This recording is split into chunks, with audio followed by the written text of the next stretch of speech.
এই গাছটা আমি অনলাইন থেকে কিনেছিলাম। এটা একটা ফল গাছ, দেখো অনেকটা বড় হয়েছে।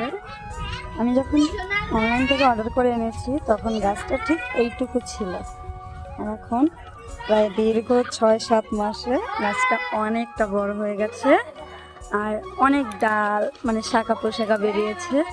আশা করছি ফলও এখন আসবে। তো তোমরা কারা কারা চেনো এই ফল গাছটা কমেন্ট করে জানিও এর কি নাম।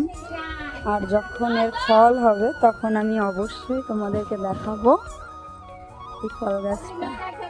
এটা আমার খুব পছন্দের একটা ফল, আমি ছোটোবেলায় খেয়েছি, তাই আমি এখন অনলাইন থেকে অর্ডার করে লাগিয়েছি। গাছটা বেশ বড় হয়ে গেছে, দেখো সুন্দর পাতা ছেড়েছে। বাবা আবার এই কুঞ্চি দিয়ে দিয়েছে যাতে ছাদে উঠতে পারে উপরে। সুন্দর না গাছটা?